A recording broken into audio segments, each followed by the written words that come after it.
dimulai dengan perkara yang kecil dan Allah berhenti pada perkara yang besar. Maka kalau kita urut, kita dapati bahwa berbicara tentang Allah tanpa ilmu adalah perharaman yang terakhir dalam sunnah ayat ini. Maka dari itu Ibnu Qayyim al-Jauziyah menyatakan ini menunjukkan bahwa berbicara atas nama agama Allah tanpa dalil adalah dosanya lebih besar daripada syirik kepada Allah. Kenapa? Karena di ayat ini Allah mengatakan syirik lebih duluan. Allah mengatakan wa antusyriku billahi ma lam yunzil bihi sultan. Engkau berbuat syirik kepada Allah dengan apa yang bisa Allah memberikan keterangan atasnya. Kemudian wa antaqulu ala Allahi ma la ta'lamun. Engkau berbicara tentang Allah dengan apa yang tidak engkau ketahui. Kenapa ya kawan? Karena sumber terjadinya berbagai macam kerusakan di muka bumi, baik pada perkara dunia maupun lebih lagi permasalahan akhirat, itu adalah karena berbicara tanpa ilmu. Berbicara tanpa ilmu, terjadinya kesyirikan adalah karena berbicara tanpa ilmu.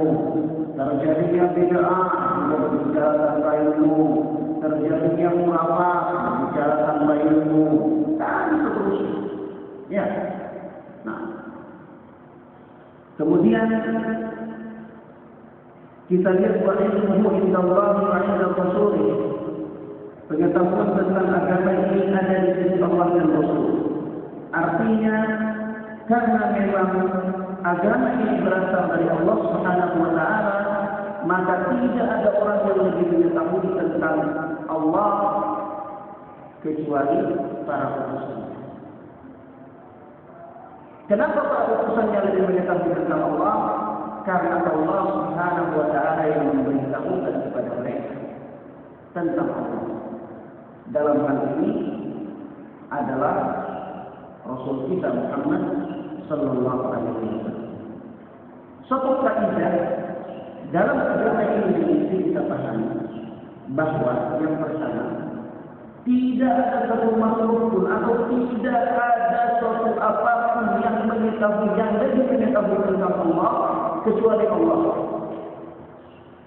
Jadi tidak ada seseorang yang lebih mengetahui tentang Allah melebihi pengetahuan Allah. Ya. Hanya Allah yang lebih mengetahui tentang Allah. Ini yang pertama. Yang kedua, tidak ada suatu apapun setelah Allah yang lebih mengetahui tentang Allah kecuali utusan. Dalam hal ini adalah Muhammad sallallahu alaihi wasallam. Karena Allah yang lebih mengetahui tentang Allah sendiri dan Rasulullah sallallahu alaihi wasallam adalah manusia yang paling mengetahui tentang Allah, maka kita tidak boleh beribadah kepada Allah kecuali harus mengikuti bimbingan orang yang lebih mengetahui tentang Allah. Contoh konkret, sekarang antum dari Probolinggo ini ingin melanjutkan perjalanan menuju Surabaya. Antum berempat, katakanlah berempat orang. Terus di antara 4 orang ini ada 1 orang yang tahu alim mengerti jalur ke arah Surabaya. Yang 3-nya tidak tahu. Terus tentu semua mau melanjutkan perjalanan. Maka cara untuk selamat adalah akan jalan sendiri dan langsung bertanya kepada yang tahu. Bertanya kepada yang tahu menuju jalan itu ke arah. Karena dia yang paling tahu arah jalan, maka antum tidak boleh berjalan kecuali antum mengikuti arah supaya tidak tersesat. Ya, begitulah kita. Karena kita tidak lebih mengerti tentang Allah melebihi apa yang diketahui oleh Rasulullah sallallahu alaihi wasallam tentang Allah, maka kita tidak boleh kecuali harus dengan bimbingan Rasulullah Shallallahu Alaihi Wasallam. Nah, paham kan? Nah, sebab itu sekali lagi kita katakan bahwasanya an-dina mabniun 'ala al-ilm alladhi ja'a bi idznillah wa rasulih. Sesungguhnya ilmu ini mabniun 'ala al-ilm, terbangun di atas pengetahuan, terbangun di atas ilmu alladhi ja'a bihi atau alladhi ja'a min 'indillah azza wa jalla wa rasulih, yang datang dari sisi Allah dan Rasul. Agama ini dibangun di atas suatu pengetahuan yang datang dari Allah dan Rasul. Sehingga segala sesuatu yang tidak datang dari Allah itu bukan agama. Segala sesuatu yang tidak datang dari Rasulullah itu bukan agama. Itu kaidah. Ya. Nah, kenapa? Karena agama dibangun di atas apa yang datang dari Allah dan Rasul. Mafhum ya, ikhwan? Oleh sebab itu Rasulullah Shallallahu Alaihi Wasallam memberikan langkah-langkah preventif atau menutup jalan-jalan untuk menuju kepada berbagai macam kebukaan dalam rangka manusia itu harus tunduk mengikuti aturan Allah dan Rasulnya. Maka Rasulullah Shallallahu Alaihi Wasallam bersabda di dalam hadis Aisyah radhiyallahu taala anha, Rasulullah bersabda, "Man 'amila 'amalan laisa 'alaihi amruna fahuwa radd." Barang siapa yang beramal dengan suatu amalan yang tidak ada perintahnya atau tidak ada contohnya dari kami, maka amalan tersebut mardud tertolak. Amalan yang dilakukan itu tertolak. Ikhwan fillah radhiyallahu anhu, jika kita katakan bahwa kullu bid'atin dhalalah, setiap yang bid'ah itu sesat, mungkin orang-orang akan membantah kita dengan menyatakan bahwa tidak setiap bid'ah itu sesat, ada bid'ah yang baik juga. Ya, ada bid'ah hasanah. Dan ucapan yang masyhur dibenarkan kepada Imam Syafi'i bahwa Imam Syafi'i menyatakan al-bid'ah bid'atan. Bid'ah itu ada dua jenis bid'ah. Ada bid'ah mahmudah dan bid'ah madhmumah. Bid'ah yang terpuji dan bid'ah yang tidak terpuji. Bid'ah yang terpuji itu bid'ah yang sesuai dengan sunnah Rasul sallallahu alaihi wasallam. Adapun bid'ah yang tidak terpuji adalah bid'ah yang tidak sesuai dengan sunnah Rasulullah sallallahu alaihi wasallam. Namun ucapan ini jika disandarkan kepada Imam Syafi'i fihi nazar, masih butuh penelitian. Apa benar ya kalimat ini disandarkan kepada ucapan Imam Syafi'i? Namun terlepas dari itu, kita kembali kepada definisi bid'ah secara bahasa, bahwa sesuatu yang baru, ya sesuatu yang baru dan tidak ada, atau sesuatu yang tidak ada di dalam agama, yang tidak ada hubungannya dalam syariat, baik dari Al-Quran maupun dari As-Sunnah. Maka kalau seandainya mereka mengatakan bahwa ada bid'ah hasanah, ada bid'ah yang baik, ada sesuatu yang diada-adakan dalam agama ini yang baik, yang dianggap baik, yang mau orang beribadah atau mendekatkan diri kepada Allah dengan mempraktikkannya, maka dia mendapatkan pahala. Lalu kita tanya, apakah amalan yang dianggap baik itu dilakukan oleh Rasulullah? Kalau dia katakan tidak, terus kita tanyakan, apakah amalan yang dianggap baik itu ada contohnya dalam syariat ini atau tidak? Kalau dikatakan tidak, lalu kita sampaikan kepada dia, bagaimana menurut Anda? Hadis Rasulullah yang mengatakan, "Man 'amila 'amalan laisa 'alaihi amruna fahuwa radd." Barang siapa yang melakukan suatu amalan yang tidak ada contohnya dari kami, fahuwa radd. Di mana Anda telah sepakat dengan kita bahwa amalan yang Anda lakukan itu tidak ada contohnya dalam agama. Ya, tapi ini bid'ah katakan baik. Terus kalau bid'ah baik itu bagaimana antum hadapkan dengan hadis ini? Itu termasuk jenis amalan atau tidak? Oleh katakan ini amalan. Kita mendekatkan diri kepada Allah dari ini. Dan ini terhitung sebagai ibadah. Baik, kita katakan. Kalau begitu gimana hadis? Man amila amalan laisa 'alaihi amruna fahuwa radd.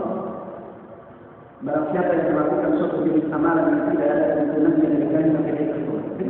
Bagaimana aku meletakkan ini? Ini adalah bantahan yang telah terhadap mereka.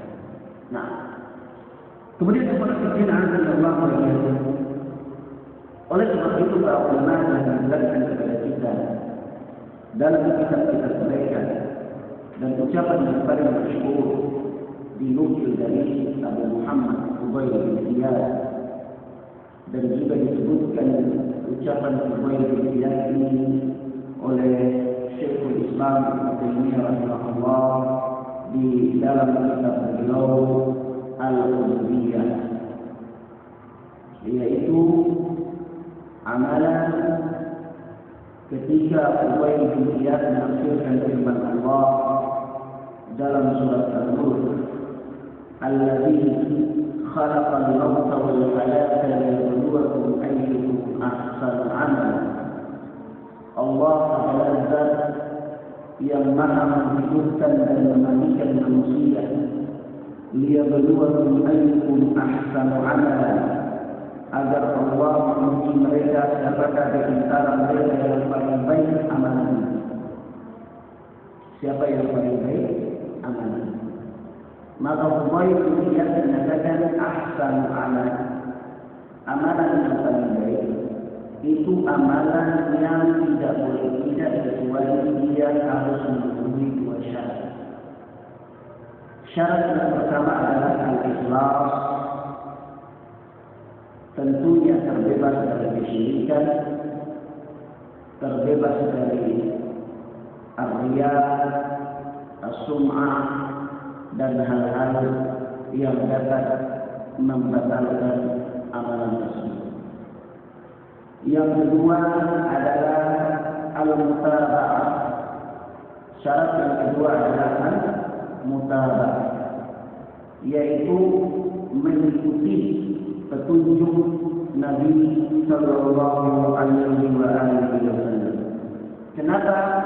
Karena kalau amalan itu tidak mengikuti petunjuk Nabi Muhammad Sallallahu Alaihi Wasallam, otomatis pasti amalan tersebut tertolak.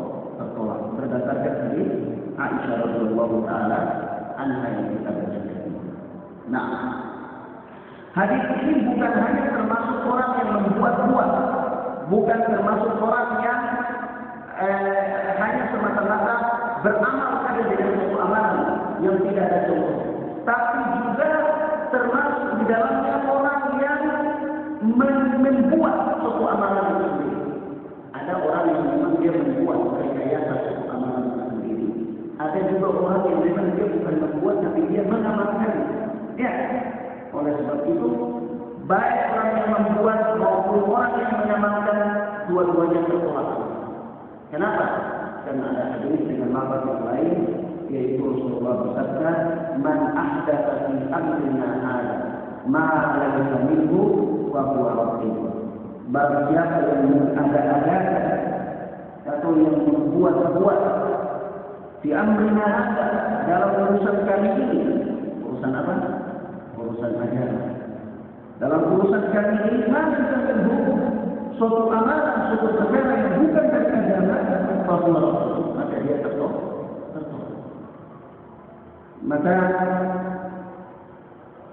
Dua hadis ini cukup bagi kita untuk menunjukkan bahwa betapa meruginya orang-orang yang mengamalkan amalan yang tidak ada tujuannya dari syariat ini. Kenapa? Karena tidak hanya mendapatkan suatu manfaat kecuali yang dia dapatkan hanya capek dan lelah. Kenapa? Karena Rasulullah SAW telah mengatakan kepada kita tertolaknya amalan yang dilakukan tersebut. Maka tidak boleh tidak sebuah amalan dikatakan baik itu adalah amalan yang harus memenuhi dua syarat. Yang pertama ikhlas dan yang kedua adalah mutaba'ah. Kemudian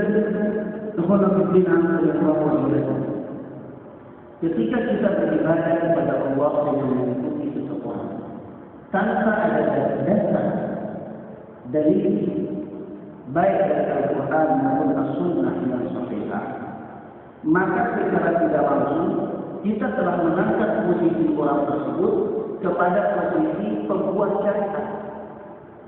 Ya, kenapa? Karena tadi kita katakan agama ini datang dari Allah. Kalau agama datang dari Allah, berarti yang berhak membuat syariat ini hanya Allah. Toh kemudian ada orang lain ngarang-ngarang suatu bentuk praktek ibadah. Berarti seolah-olah ibadah itu punya dia, agama itu punya dia, sehingga dia berhak untuk mengarang suatu jenis praktek ibadah tersebut. Lalu orang-orang mengikutinya. Berarti secara tidak langsung orang-orang telah menganggap para pengikutnya itu telah menganggap atau memposisikan orang ini sebagaimana posisi pembuat syariat. Dan ini waliyadzubillah, ini termasuk kesyirikan, di mana Allah Subhanahu wa taala mengecam hal ini di beberapa tempat dalam Al-Qur'an, yaitu iftara 'ala Allahi kadzib, mengadakan kedustaan atas nama Allah, mengatakan hada halal wa hada haram, ini halal dan ini adalah haram. Ya. Perkara yang dilarang dalam syariat mengatakan ini baik, perkara yang dilarang dalam syariat mengatakan ini tidak baik. Itu batil. Iftara Allah mengadakan kedustaan atas nama Allah Subhanahu wa taala. Kemudian Akhwana fillah radhiyallahu anhu, Rasulullah sallallahu alaihi wasallam dalam hadis yang telah diriwayatkan oleh Ibnu Abi Asim di dalam As-Sunnah, bahwa beliau bersabda, la yu'minu ahadukum hatta yakuna hawahu taba'an lima ji'tu bihi. Pada hakikatnya salah seorang dari kalian tidaklah beriman sampai hawa nafsunya tunduk mengikuti apa yang aku bawa. Iman, Rasulullah mengingat kesempurnaan iman seseorang adalah dengan mengikuti apa yang dibawa oleh Rasul Sallallahu Alaihi Wasallam. Sehingga hawa nafsunya harus tunduk kepada Allah, hawa nafsunya harus tunduk kepada syariat Allah. Ini adalah merupakan kesempurnaan iman. Kesempurnaan iman. Nah, demikian hadis ini dinyatakan sahih oleh Al-Imam An-Nawawi rahimahullah di dalam hadis Arba'in, yaitu sabda Nabi, la yu'minu ahadukum hatta yakuna hawahu tabi'an lima ji'tu bihi. Hakikatnya salah seorang dari kalian tidaklah dianggap beriman sampai hawa nafsunya tunduk mengikuti apa yang aku bawa. Hal ini senada dengan firman Allah Subhanahu wa taala. Allah Azza wa Jalla mengatakan, la yu'minu ahadukum hatta,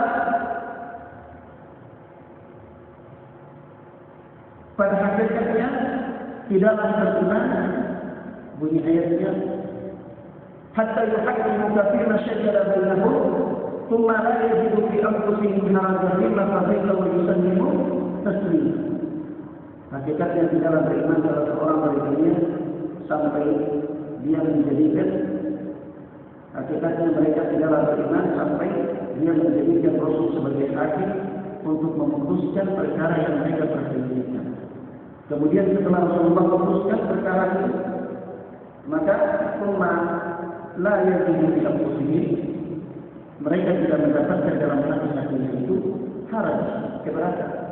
Kalau Rasulullah sudah memutuskan satu perkara, ini halal dan haram, ini tidak boleh dan tidak boleh, ya, ini dianjurkan dan ini tidak, maka mereka tidak keberatan. Wa yusallimu taslima, mereka menerimanya dengan penerimaan yang baik.